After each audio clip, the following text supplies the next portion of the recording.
एक घंटे बहस चली, कुछ चीज़ें बड़ी साफ निकल कर आई। जहाँ से अंत पर आई थी, अशोक जी ने भी कुछ लोगों को बहुत सम्मान के साथ प्रणाम किया जिनकी ओर नावेद इशारा कर रहे थे, और समाजवादी पार्टी का उनके प्रति सम्मान देख के मेरे हृदय भर आया कि कितना बंधुत्व का भाव है भारत की राजनीति में। बताइए, मैं तो सोचता था राजनीति में एसिडिटी बहुत ज़्यादा है, लेकिन अशोक भाई को सुना तो आत्मा बिल्कुल छाती जुड़ा गई।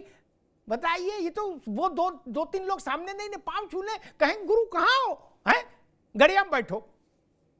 तो खैर, राजनीति में बाकी सब किस्से कहानी है। आप किसी परिस्थिति, बस नावेद बाबू आप और अशोक जी विशेष तौर पर इस पर गौर करें, आप किसी परिस्थिति में अचानक से महत्वपूर्ण हो सकते हैं, लेकिन जब तक आपके पास निजी करिश्मा नहीं है तब तक बहुत समय तक महत्वपूर्ण नहीं रहते। लिख लीजिए मेरी बात। क्या फिर न 3 में रहते हैं न 13 में रहते हैं क्या? राजभर जी जब अखिलेश यादव की पार्टी में थे तो अखिलेश यादव उनको बगल में रखते थे कि नहीं रखते थे? उन्हें तो कभी हैंडल पे नहीं बैठाया, उन्हें तो कुर्सी पे बैठाया क्या? और जब राजभर इधर आ गए तो क्या बोले? बोले राजभर की क्या हैसियत है भाई, है इसकी कोई हैसियत है? हमने छू लिया था तो आदमी बना दिया था ना, इसकी क्या हैसियत? कहा था ना राजभर छोटे नेता हैं, इसलिए इन सब 3-13 में न पड़ो, अपनी भुजाओं के शौर्य पर भरोसा रखो भैया।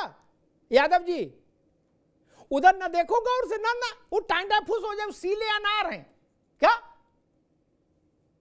वो जलेंगे नहीं, माचिस खराब कर देंगे। मैं 17 उदाहरण बता दूं, आज तो एक ही याद होगा, मुझे तो मुंह जवानी 17 याद है क्या? लोगों ने पूछा गुरु तुम कहां चले गए थे? अरे बोल छोड़ो यार, वो सब बातें याद नहीं दिला करो क्या? सबकी अपनी अपनी फांस है क्या?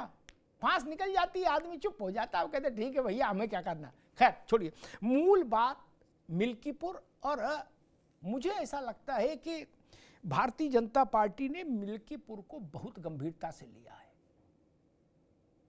6 मंत्री अगर वहां उसने लगाए हैं संगठन के अलावा तो इस बात की गंभीरता होती है। और खुद मुख्यमंत्री ने अयोध्या का बहुत सघन दौरा किया है, लगभग 15 दिन के अंतराल पर वो अयोध्या होते हैं, और अयोध्या होते हैं तो मिल्कीपुर की समस्याओं को भी एड्रेस करते हैं वहां खड़े होकर।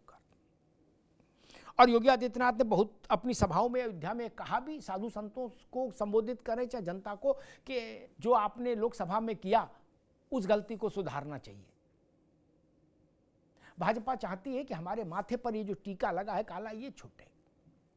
अब देखना ये है, मुझे नावेद भाई गंभीर बात कह रहा हूं, ऐसा भी हो सकता है कि अखिलेश जी इस लड़ाई को, अशोक जी अवधेश पासी के ऊपर छोड़ दें क्या?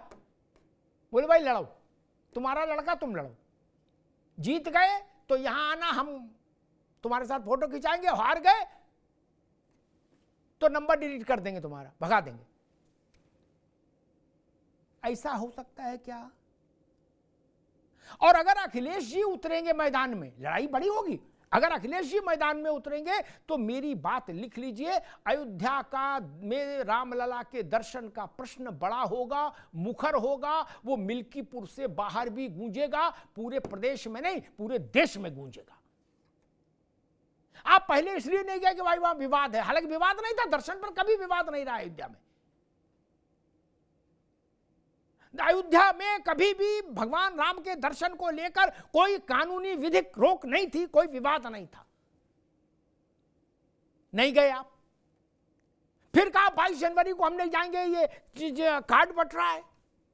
ठीक है, अब तो 22 जनवरी भी निकल गई, अब तो टहलते टहलते वहां उस मोहल्ले तक जाओगे और फिर भी नहीं जाओगे तब। तो ये सवाल आपका पीछा करेगा, मेरी बात लिख लीजिएगा। मिल्कीपुर जीतो चाहे हारो भैया, लेकिन ये सवाल देश भर में पूछा जाएगा कि क्यों नहीं गए। एक इशारा कर दूं, शिवपाल जी अभी गए थे अयोध्या तो उनसे लोगों ने कहा चाचा दर्शन कर लो, तो चाचा ने कहा चुप पे रहो, जब पूरा मंदिर बन जाएगा, पार्किंग वार्किंग सब बन जाएगी, सारा पूरा 68 एकड़, तब हम आएंगे। अब कब तक बनेगी भगवान जाने। क्या बोले, सब पेड़ बन लग जाएं, उनमें फल फूल आ जाएंगे, तब देख लेंगे, तब आएंगे। अयोध्या एक बड़ा विषय है, मिल्कीपुर भी इसीलिए महत्वपूर्ण है कि वो अयोध्या के परिक्षेत्र में है। अन्यथा मिल्कीपुर 403 में 1 सीट है, इसलिए मैंने कहा अयोध्या की जमीन है और अयोध्या की जमीन में रामलला से बड़ा कोई नहीं हो सकता। अयोध्या का राजा अनंत काल से सिर्फ एक, भगवान राम। कोई विधायक, सांसद, मंत्री अयोध्या का राजा नहीं हो सकता, अयोध्या का सेवक हो सकता है। इस भाव को ध्यान रखिए। धन्यवाद।